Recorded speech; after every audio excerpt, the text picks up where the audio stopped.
Hello everyone. I welcome you all to this small particular informative video that we wanted to do about UPSC preparation, and more importantly about the linkage between the UPSC preparation and NCERT. Now you all may have heard, and rightly so, from many of your colleagues, friends, seniors, toppers, etc., that NCERT is a very valuable source when you start preparing for UPSC.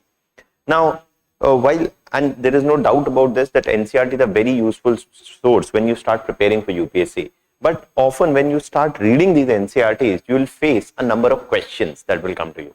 You will face questions about, should you be making notes out of NCERTs? Is NCERT or reading NCERTs enough?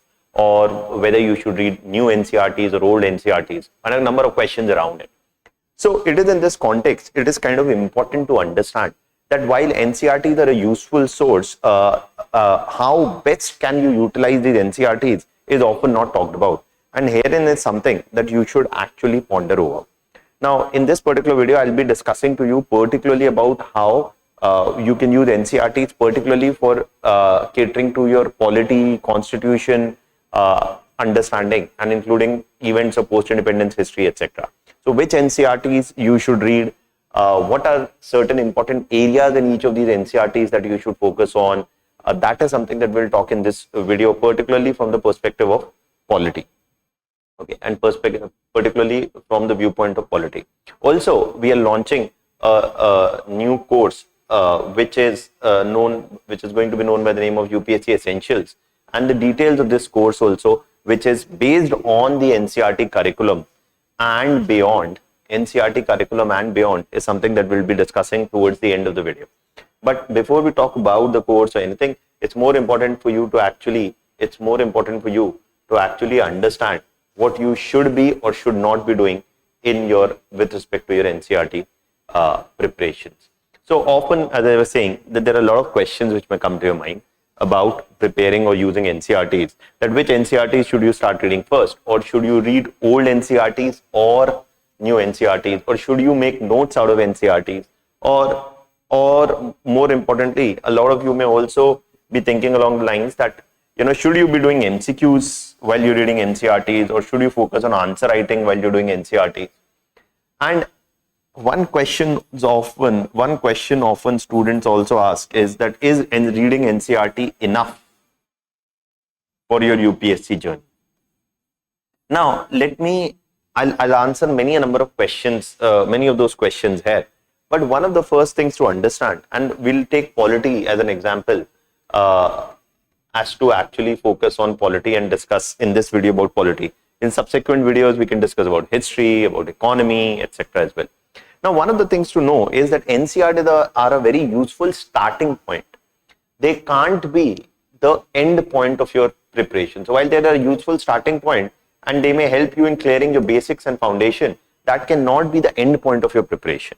Primarily because UPSC examination, both at the prelims and the mains level, may demand a level of depth of knowledge which may be actually more than what the NCERTs can offer. But NCERT is a useful building block. Now, so please understand, is NCERT enough? I would say perhaps no. But is it very useful? I would say it's very useful as a starting point. Now, if you have many a number of students also often keep asking this, right? Whether you should be reading the old NCERTs or the new NCERTs, etc. Well, to answer this, actually it depends from subject to subject. Now, in this particular video, we're going to talk largely about polity. So let's talk about polity. And when we talk about polity, the first thing to understand is that for polity or political science, there are a certain number of NCERTs that you should read, and it will help you in your general studies preparation also. And even if you're choosing an optional like political science or an optional like sociology also, it will help you in building a certain building blocks as well. So this basics of the Indian Constitution. So there is this NCERT for 11th class of political science, the basics of the Indian Constitution, which talks about things like fundamental rights, which talks about things like federalism, which talks about things like directive principles of state policies, which talks about the union executive, legislature, and so on. Now, these are all important areas in your preparation, which will even help you in your general studies, prelims paper, etc. Even when students start preparing for a long while, they don't even know what does the word constitution mean. And even MCQs have come about what is the basis of having constitution. We often say the basis of, or the crux of a constitution is having limited government. Okay. Now, what does limited government mean? Meaning having a government with relatively well-defined powers according to a written document, and that is called a constitution. So there are certain basic conceptual understanding of what is federalism. For example, federalism is based on the idea that the central government and the state governments are often equal to, or must be treated as equal to each other, and must be autonomous of each other also in many areas of their working. So many of these essential ideas, their basics you will get from reading this NCERT, and I would say it's a very good NCERT to actually read. It is the Indian Constitution at Work NCERT, and you should read this NCERT if you are thinking of starting preparing polity on your own. If you're talking about doing self-study, people keep asking us, sir, can we do self-study? How do we do self-study, etc., etc. I would say these NCERTs are, this is a good useful point. However, there is a point of caution. The point of concern or caution ये है कि इन NCERTs में कई बार चीजें बहुत detail में नहीं समझाई जाती हैं. They just mention something in a passing reference. Meaning, they may just mention that constitutionalism refers to a limited government. But limited government का मतलब क्या है? The NCERT may not care to explain, because that's the job of the teacher in the class. Okay. And so often students may simply read the line that constitutionalism means limited government without thinking enough and without finding no explanation about what limited government means. Limited government means that government must not have unlimited power. So such basic understanding, the government must not have unlimited power. Now I just said so, but government must have unlimited power over, must not have unlimited power over whom? Government must not have unlimited power over its people or over its subjects. Meaning, government की power जो है वो limited होनी चाहिए, ताकि government अपने subjects को लेके कोई भी अपनी मनचाहे rules ना बना सके. The power of the government must be limited because the government can exploit its own people. And that is why you have a constitution which defines the powers of the government, what the government can do. And that also means what the government cannot do. For example, the government must not trespass over your fundamental rights, must not trespass or must not violate your right to life, your freedom of speech, and so on and so forth. So constitutionalism also, I was just using this as an example to point out that how certain lines which are mentioned in NCERT, if you don't understand their in-depth meaning, you may actually read the line without capturing its true essence. So while they're good starting points and they are useful for self-study also, some amount of guidance and explanation about them is something which is going to be useful. Another NCERT which is important, I would say, is Politics in India Since Independence. And this is an NCERT which is at the interface of post-independence history. It talks about many other post-independence history is a part of your GS area also, right? It is a part of your GS paper 1 history section also. It will also help in political science, sociology, and history as well. Now, integration of princely states is one area. For example, is one of the topics which is often talked about here. The 1962 war, the India-China war, the 1965 India-Pakistan war, the 1971 India-Bangladesh war.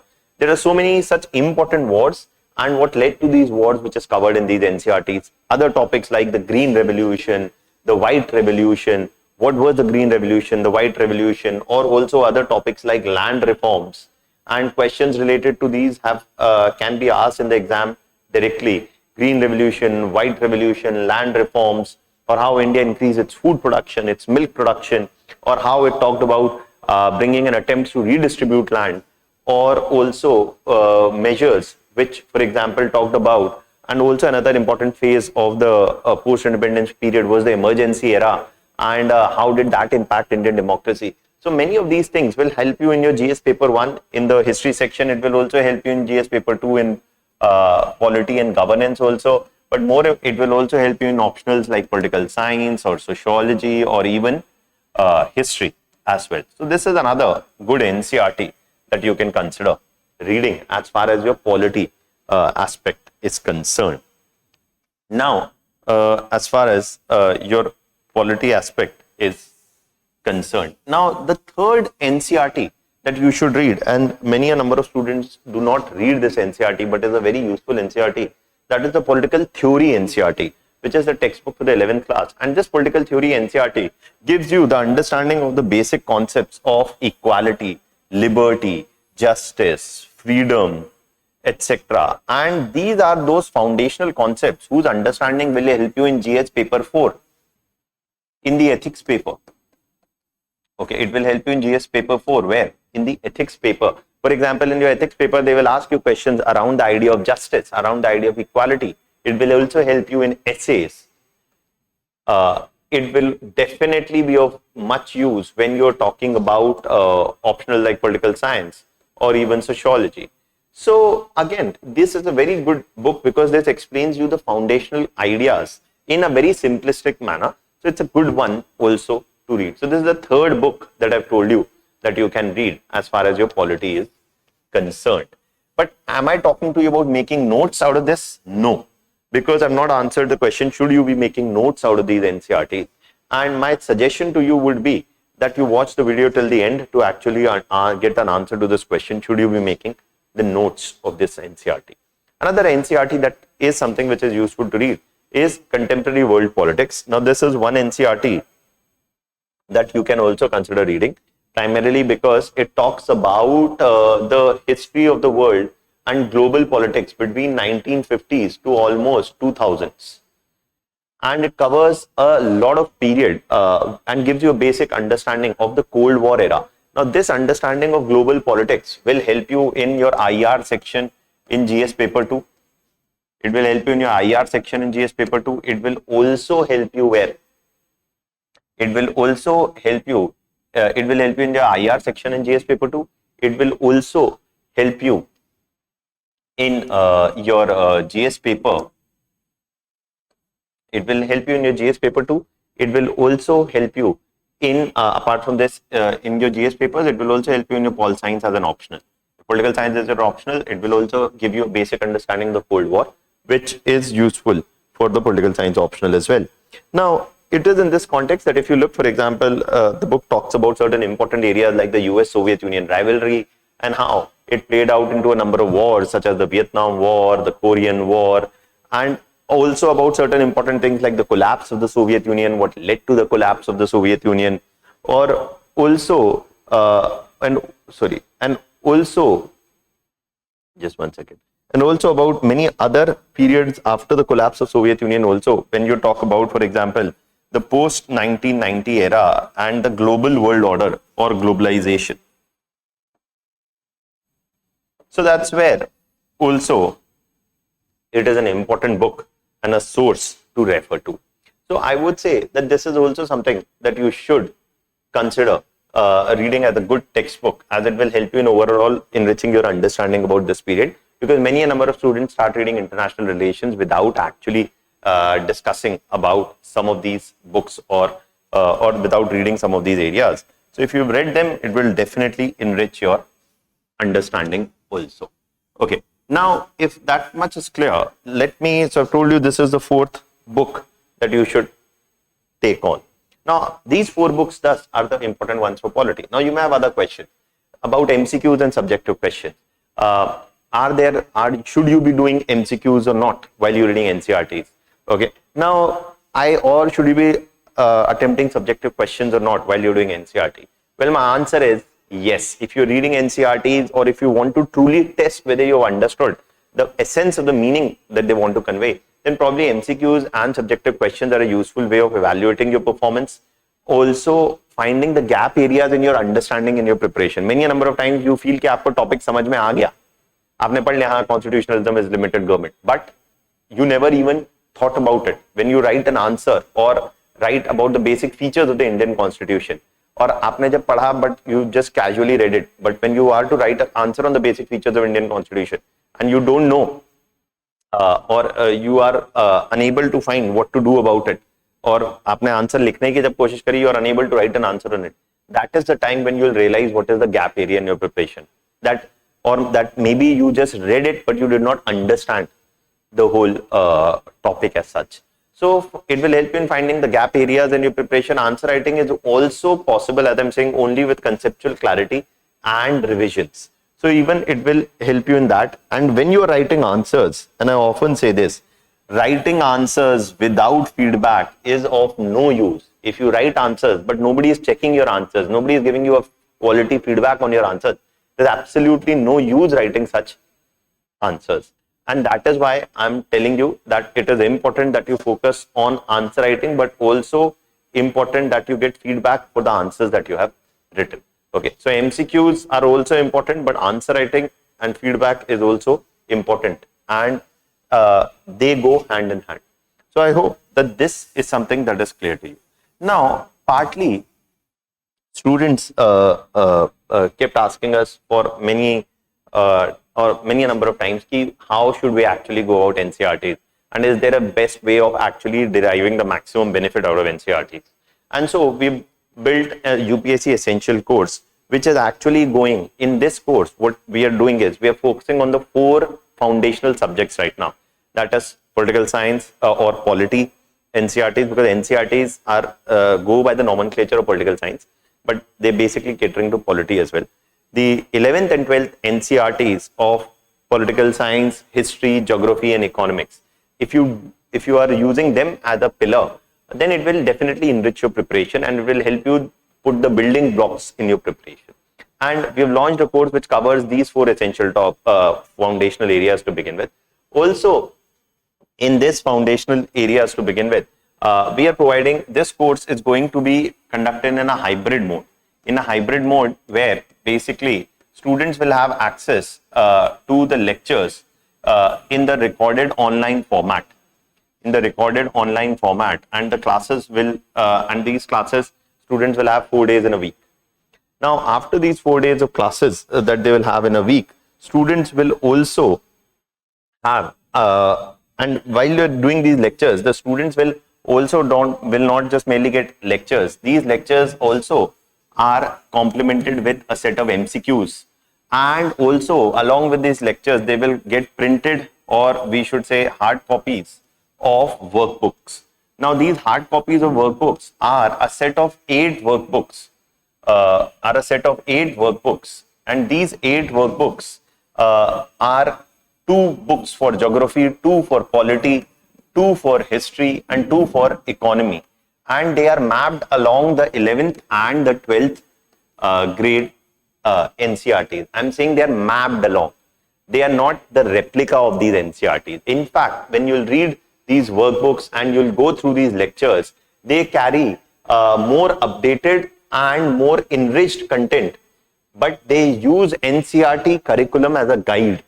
So they are not exactly just merely NCERTs or their video lectures or the printed hard copies. They are more updated versions, more thorough versions, and more enriched versions also. For example, when you read the NCERT of economics, you will find those NCERTs had data almost 10 years ago. But what we have taken caution here and worked on it is in getting subject matter experts and getting these lectures done with thorough updations. And this is something which is there. The workbooks also are going to be provided to you in the printed format, and the workbook has been written in a simple and clear language. Also, when you look at the other things about this course, in this course, as I said, there is also a focus on tests for performance assessments. Now, you can come and write the and MCQs you can solve online on the website itself. But when it comes to the subjective tests you can come and write at the offline center also, or you can write it online and submit it online as well. So if you're sitting at your home, if you are in college, if you just started preparing for UPSC, you can write the answers after going through the lectures and submit it online also. And when you submit your answers online, your copies will, online or offline, your copies will be checked and evaluated, and you will get the feedback that I was talking to you about. More importantly, also please understand that all of these lectures, while the lectures will be there in the recorded format, there will be live offline come online discussions come online discussions, and in these discussions these discussions will be taken by faculties. I'll be taking these discussions, and other faculties will also be taking these discussions, also by toppers who have actually done well in UPSC and other exams. They will also be taking some of these sessions, and also expert mentors, they'll also be taking many of these sessions. So the lectures are not merely just recorded, there will be regular live sessions every week, and they will also help you get clarifications and more enrichment in lectures, etc., through the live lectures also. So it's not just recorded lectures, they are recorded and live plus recorded lectures both, and both in online and offline format. So that is why we are saying that's a more enriched form of content relying on a hybrid mode. And there will be a regular test as well, and the schedule for this test, etc., you can actually get it from the website itself. The name of the course is UPSC Essentials. So that's one thing that you should, and as I was saying, there will be a constant mentorship support through live sessions, etc., with the UPSC toppers, also with mentors and faculties as well. Now, I hope that this has given you a certain clarity on how we'll be conducting the course, and we'll be shortly launching a workshop as well on the same. There's also, as I said, focus on answer writing, evaluation, and feedback. Now, this is a glimpse of the Polity. This is a glimpse of the Polity workbook that you'll get in the printed format. Whether you're an online student or offline student, you'll get this in the printed format. And for example, if there is, and in why we are saying this is not mainly a book, it's a workbook, because when you go through the workbook, you'll find that it talks about the key concepts. It gives you questions also. You're expected to write answers about these questions here as well. Or for example, also what value, for example, the questions about politics, what political theory means, chapters on freedom, etc. And you'll find, for example, in Polity, all the 4 books that I just mentioned, the essence of these 4 books, and even going beyond that, has been dealt with in these books. And this is just one of the page of the contents. And you'll get a set of these 8 booklets as a part of the course itself.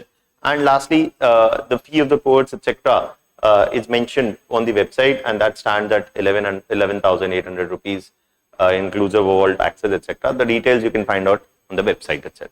So I hope this has given you a certain clarity on how we're going to conduct the course, and also the first part of the video has given you a clarity on what can you gain by reading these NCERTs as well. Thank you.